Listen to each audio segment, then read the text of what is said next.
Where is that announcement? Let's see. There we go.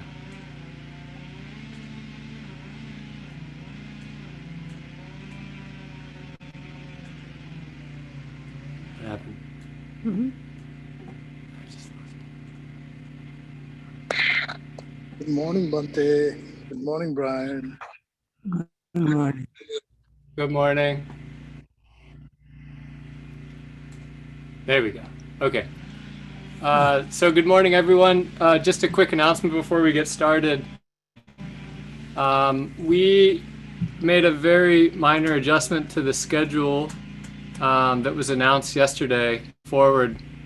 From now on, after today, Mondays will be the day off, and then we just shifted everything forward. So yesterday, this chart program that I'm showing you had Sundays off and programs every other day of the week, but now we're taking Monday off, and that's primarily so that people who work 9 to 5 jobs during the week can join us on Sundays. So that's the announcement, and please send any questions that you have, again, for any of you who missed the announcement yesterday, for the Q&A sessions that we're having 3 days a week. Please send any questions that you have to Ask Bhante at bhavanasociety.org, and please address them to either Bhante Saddhajeewa or Bhante G, depending on which session you intend to join to get the answer.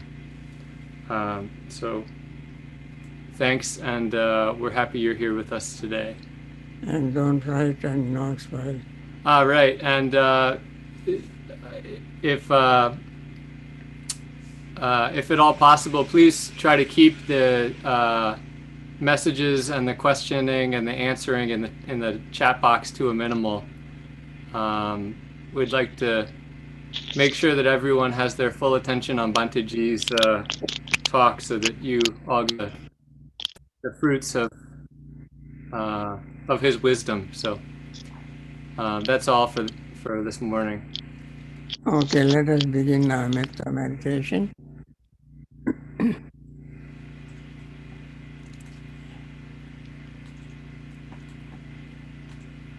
There it is. Oops.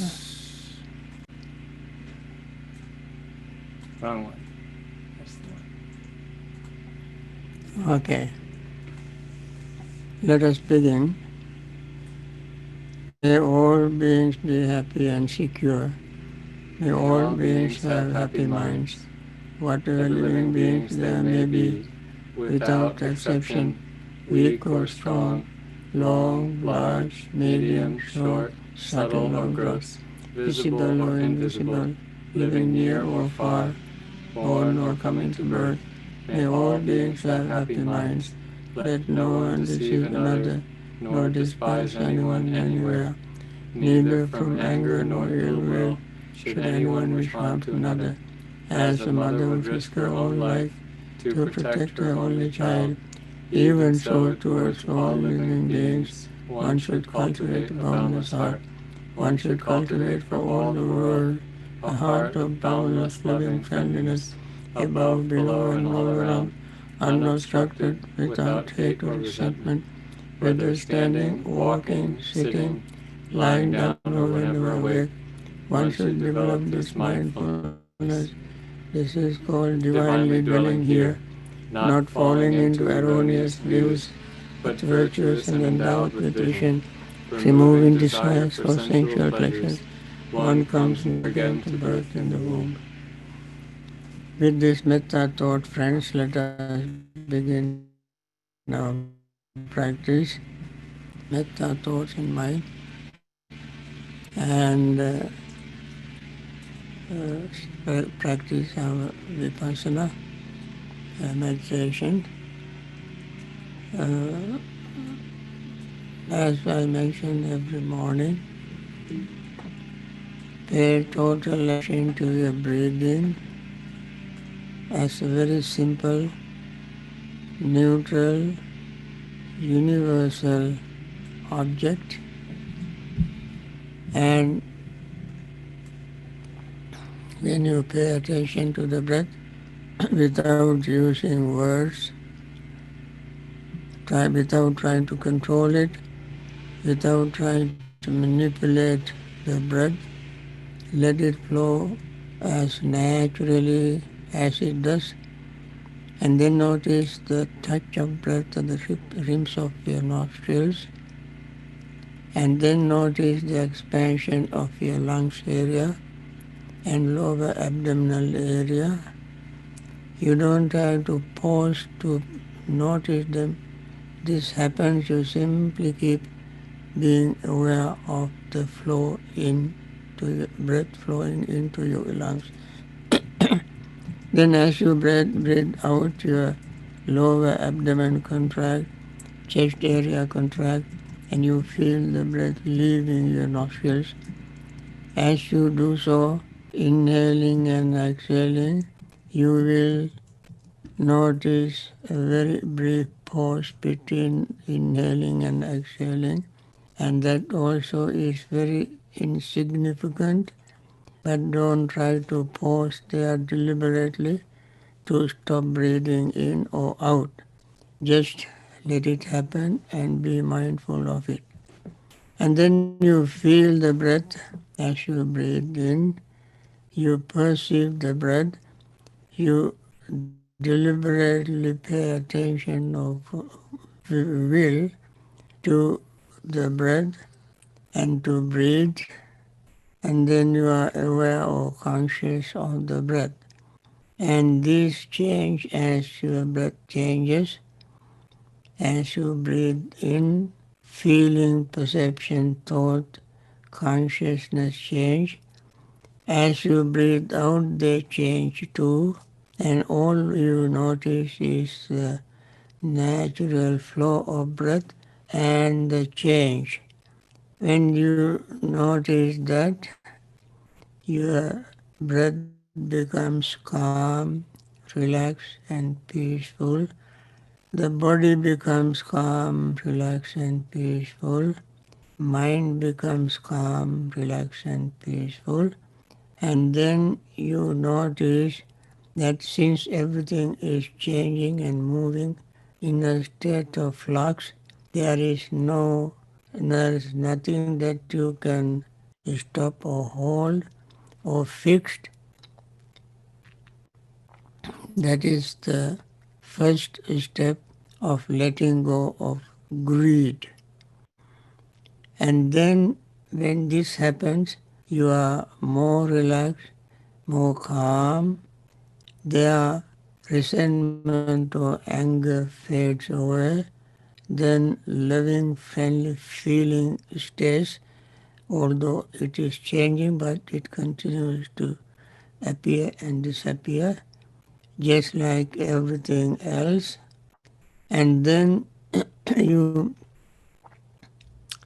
notice your compassion arising because you see the suffering being in your mental eye. And we started this entire practice, especially in this season, this period, to send our metta to all those who are suffering, all those who are trapped, human and animal. They, we have compassion for them and feel that they suffer, and also those who cause suffering to them also suffer, and we want even them to free from that suffering. And then there arises a moment of joy, happiness, concentration, your greed, resentment, restlessness, and sleepiness, and confusion or delusion or doubt all fade away. When they fade away, you gain good concentration with clear state of mind, full of metta, loving friendliness, compassion, joy, happiness, and free from all other commitment, you gain good concentration. With that concentration, you reflect back to see again more clearly and more deeply the changes takes place in the form, feeling, perception, and thought and consciousness. And that is our practice. Let us do so in silence for the rest of our meditation time.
Dukkha patta nibbukha maya patta nibbhaya soka patta nisoka ontu sabbe pipanino.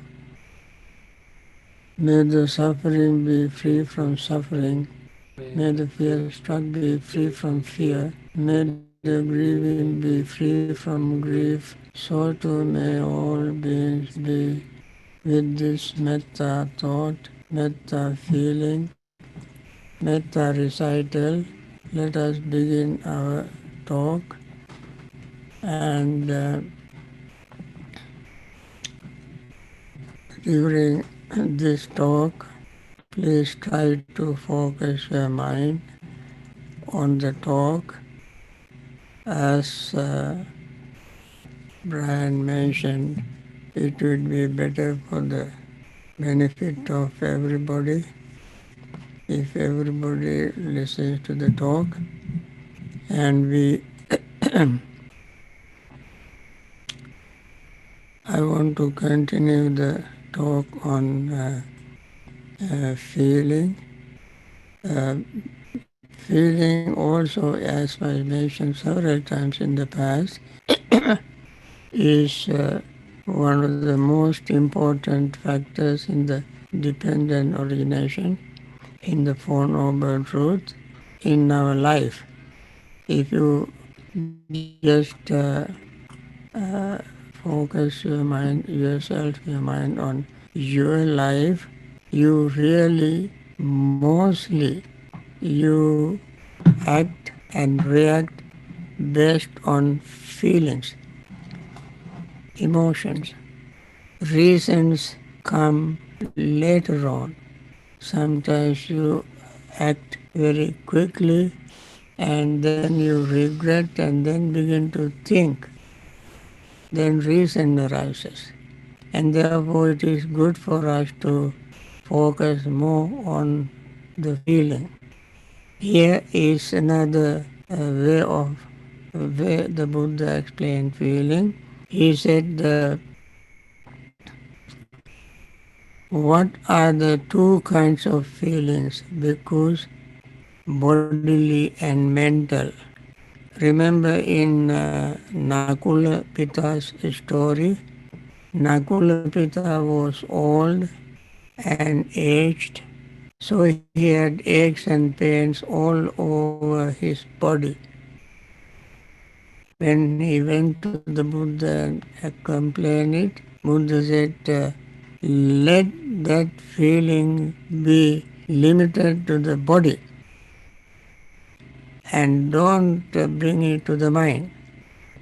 That means you can have physical pain and aches, without making the mind affected from the physical pain. So we can separate these two in at least we see in the Buddha's teaching. There are two kinds of feeling, bodily feelings and mental feeling. And Buddha said, and what bhikkhus are the three kinds of feelings? Pleasant feeling, painful feeling, neither painful nor pleasant feeling. And we discussed this also earlier. And then the Buddha said, and what bhikkhus are the five kinds of feelings? The, the pleasure faculty, that is sukhindriya. Sukhindriya. This is not the kind of feelings you have very commonly known, but not very easily noticeable. But there is a feeling called Sukha Indriya. Indriya is the chief. When pleasure arises, it dominates all other feelings. Therefore, it is the chief, Indriya. Indriya is the chief. Then the pain faculty, Dukkhindriya.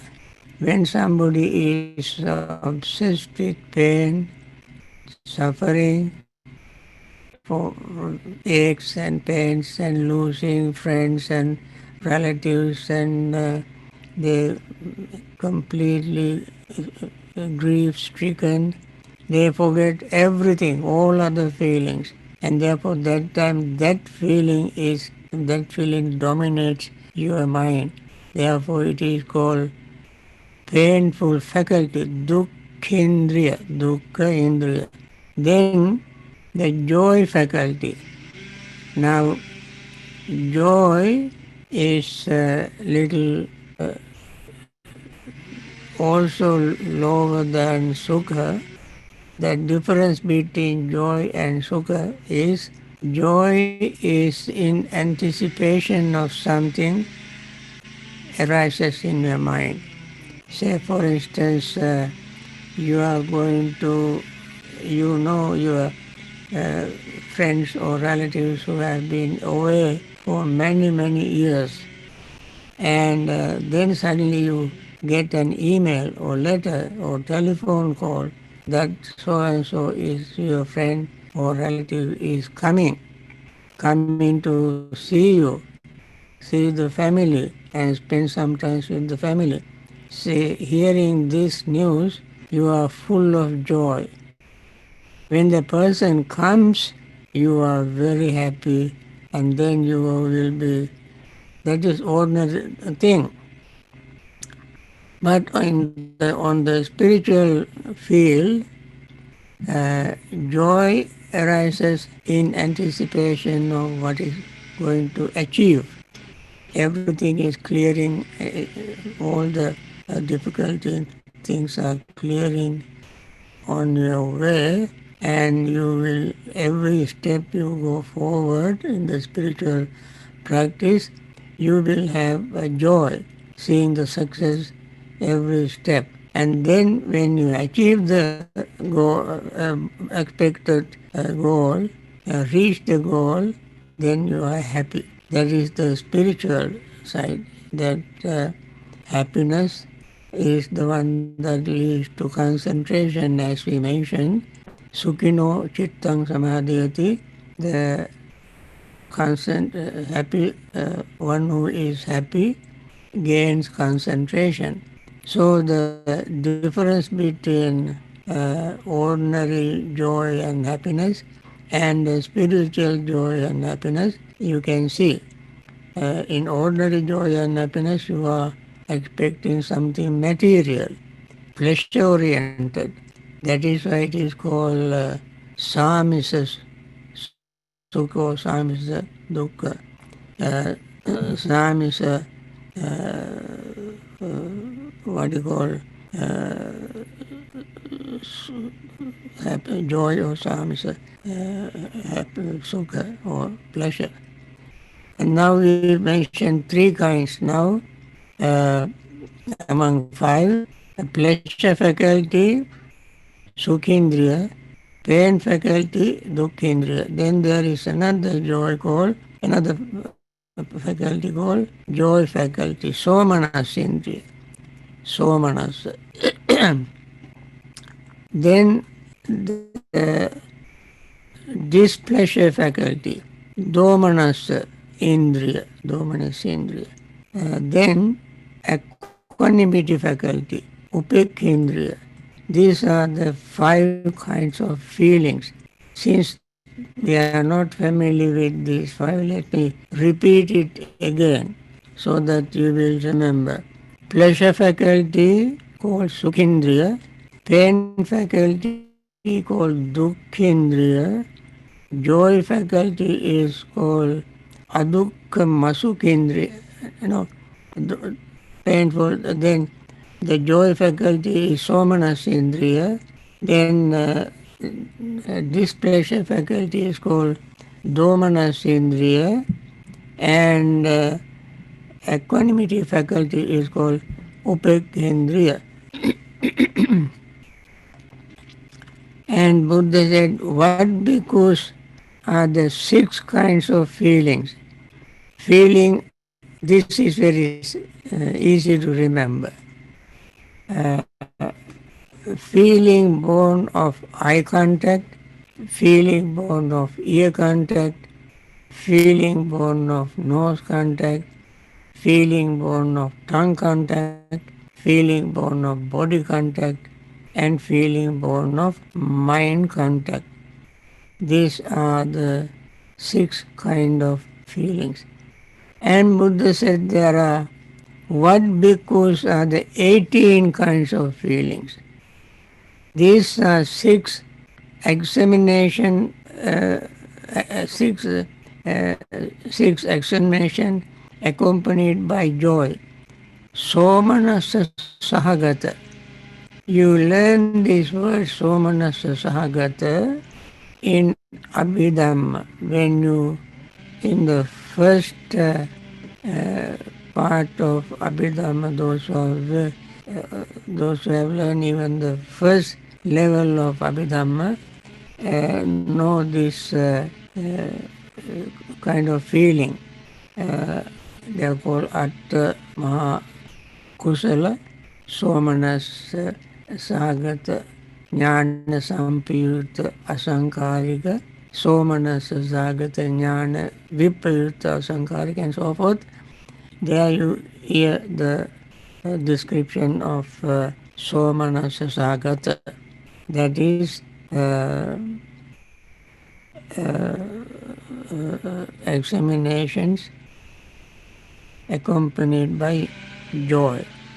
Then there are six: eyes, through eyes, ears, nose, tongue, body, and mind. Then six examination accompanied by displeasure, domanasa sagata. They also arise through eyes, ears, nose, tongue, body, and mind. Then six examinations accompanied by equanimity, upekka sahagata. And they also arise through eyes, ears, nose, tongue, body, and mind. Thus you can have 18 kinds of feelings. Not only that, then the Buddha said, and what bhikkhus are the 36 kinds of feelings? 36 kinds of feeling. 6 types of joy based on the household life. I mentioned them briefly yesterday. Household life, for better term, for samisa. Samisa in English is very clear. Samisa means with greed. And so the six kind of joy arising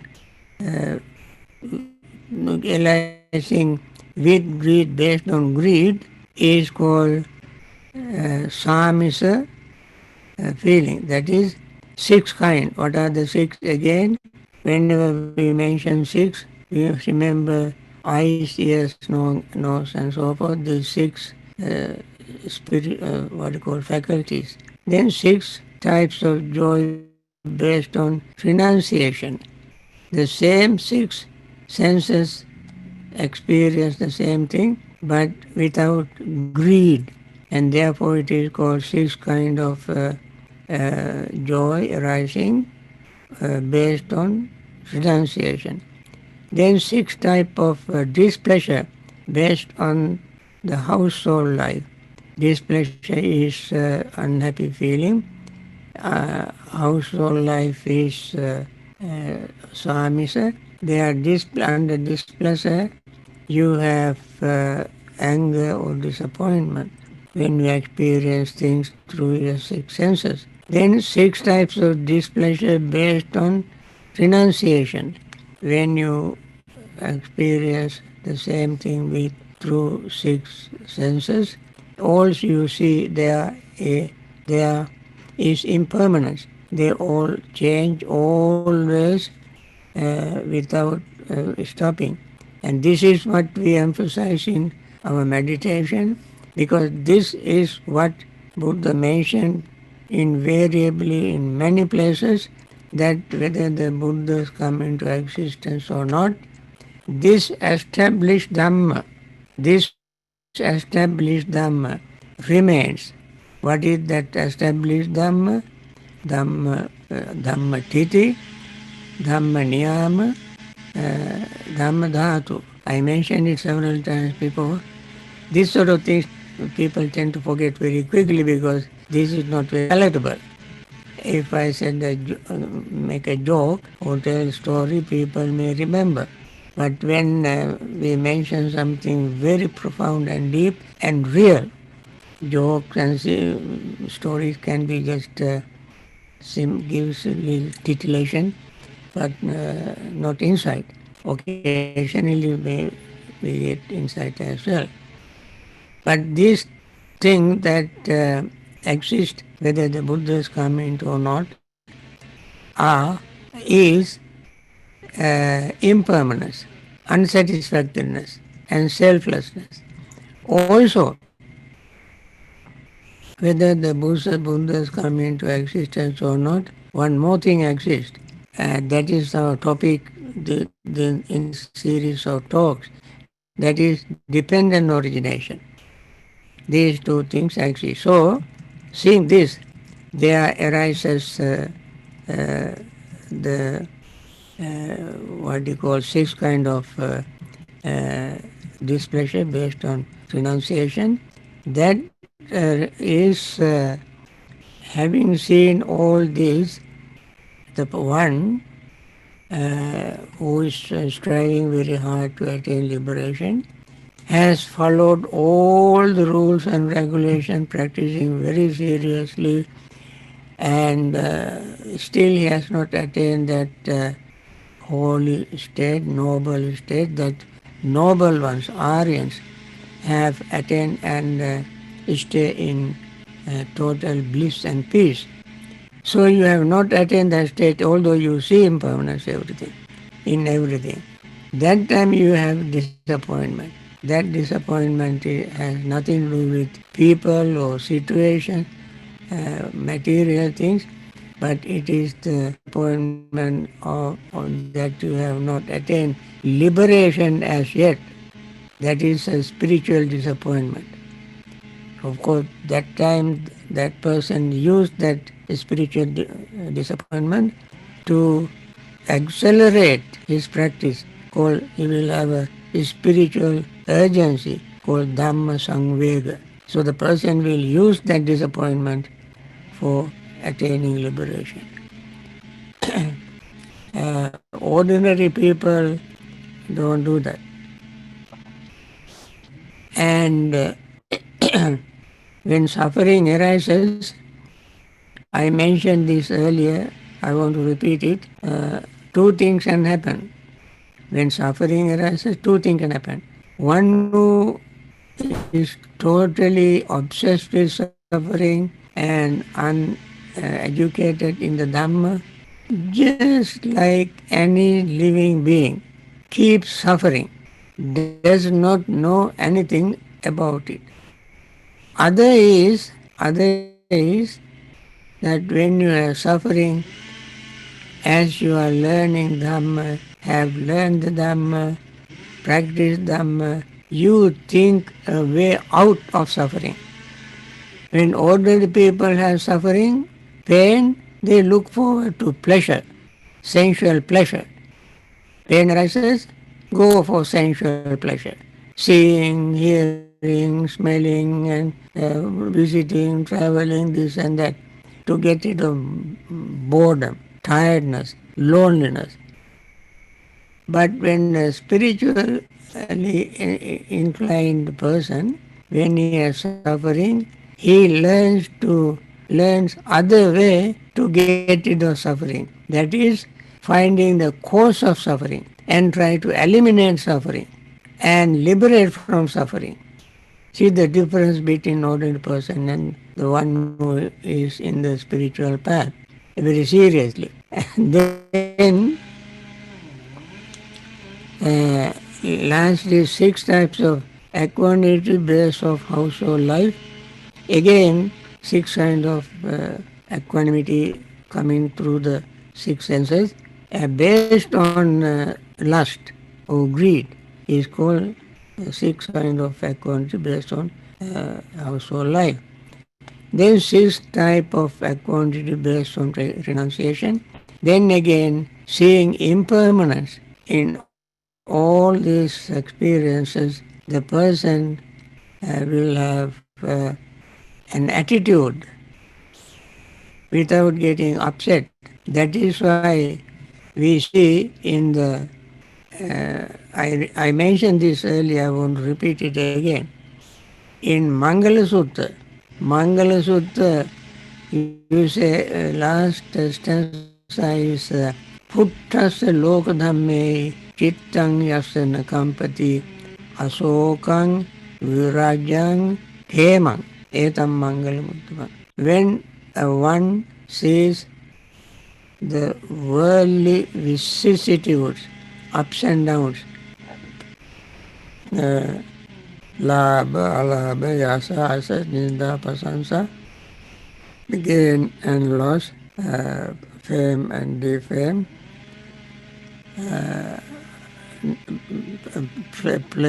blame and praise, and happiness and unhappiness. These are the things that keep happening to people all the time. One who sees the truth, that person's mind remains equanimous. Buddhas lokadhamme. Chittang yasana. Lokadhamme is these vicissitudes, ups and downs. When touched by these worldly vicissitudes, the person remains unshakable. Chittang yasa nakampati. Kampa means shaking, nakampati means not shaking, not quaking, because he sees the truth. Those who do not see the truth have these ups and downs. And then finally Buddha said, those are 36 kind of feelings. Now, and what bhikkhus are the 108 kinds of feelings? 108 kinds of feelings. The about 36 feelings, remember? 36 feeling is 3 through 6 senses, 3 pleasant feeling, 6 senses, and that divided into spiritual and non-spiritual. I just mentioned those 36. I don't have to repeat it. And these 36 feeling in the past and these same 36 feelings in the future and those 36 feelings in the present. When you multiply 36 by 3, you get 108 kinds of feelings. And that you find in, if you need the reference, textual reference, you can find in Samyutta Nikaya, volume 4, Salayatana Vagga. Now, ordinary people have unpleasant feeling over very simple things. Perhaps in order to remember, I want to mention, I think a story that I have maybe said earlier or somebody else said the story, told the story, and also very, very famous among Buddhist community. Even among non-Buddhists, some non-Buddhists know this story. The story is about Kousaka. Kousaka. Kousaka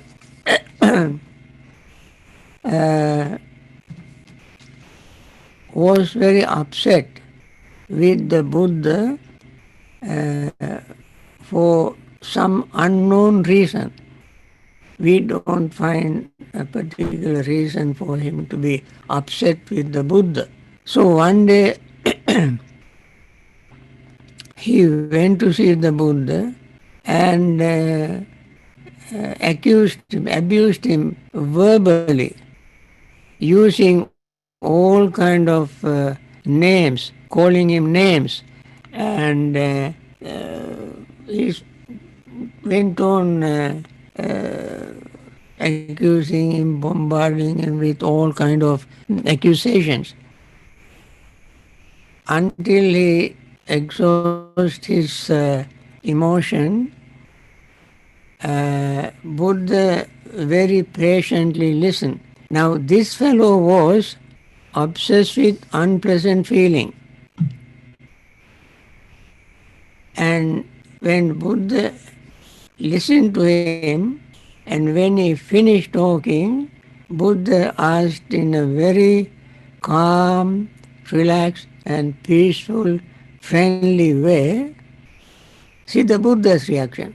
Because he is gone beyond these worldly vicissitudes. He has seen the truth. He has seen the state of mind is man. So Buddha was very composed, serene, calm, relaxed, peaceful, compassionate, understanding. 100% best psychologist, psychotherapist. He listened. And then at the end, Buddha asked him, Mr. Kousaka, you have friends and relatives? Oh yes, I have many friends and relatives. Do you visit them occasionally? Oh sure, very frequently I visit them. When you visit them, do you take any gift for them? Really, I never go empty-handed. I always take some gift for them. Suppose they do not accept your gift, what would you do? Well, I would be disappointed, but I take it home and enjoy with my family. I enjoy the gift with my family. Then Buddha said, Mr. Kousaka, similarly you gave me a gift. I don't accept it. All yours, take home and enjoy with your family. Buddha was able to say this very calmly, quietly, peacefully, with compassion, in order to cure this man's anger. What do you think? Would you be angry again? Would you scold the Buddha again? No. So, our purpose of this whole dependent origination talk, one of them is for us to look at our mind, how we react when anger rises. How we react when the anger is not there.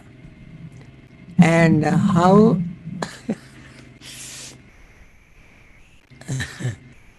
independent origination formula I want to remind once again before I finish. You remind the dependent origination formula. What is the dependent origination formula? We must remember that this being, this is. When this arises, this arises. This not being, this is not. When this passes away, this passes away. This happens always for everybody. When anger arises, pain arises. When anger goes away, pain goes away. When we are angry, pain is there. When we are not angry, pain is not there. And so forth. This lesson we have to learn from every aspect of the dependent origination. I will continue this perhaps Tomorrow. not tomorrow, they must ask questions. No, that tomorrow we start with Dhamma, and then the next day. Okay, I will continue this talk tomorrow, and I want to finish it. I'm not in a hurry to finish. I, I, I want to convey the message. We may go slow. You have plenty of time. I have plenty of time. We go slow. Thank you very much for coming and listening to this talk, especially this time of pain and suffering. A lot of problems I heard from people. I don't watch news, but I heard from people that in addition to this virus, there is a racial virus going on in the United States. People are burning houses, shops, and riots and so forth in many cities. And that's very, very unfortunate. And we hope this will come to an end. Just like this virus, that virus also comes to an end very soon. And we wish, with our metta thought, we want all of them to be peaceful, calm, relax and understand, be reasonable. And those who are suffering from this COVID-19, be free from that suffering. And all the relatives and friends who have lost their friends and relatives, may they may be free from their suffering. And those who are very compassionately, patiently trying to help these people, like doctors, nurses, and other hospital staffs, and social workers, even politicians, whoever, and also those who are supporting financially and otherwise, have courage, understanding, wisdom to continue their support, and particularly leaders who are in a decision making position for the benefit of the world, may be courageous, wise, patient, compassionate, may have understanding to make right, wise decision to make the world happy and peaceful and come back to normal state. With this wish, I want to end this talk, and I'm very happy that you came and continue.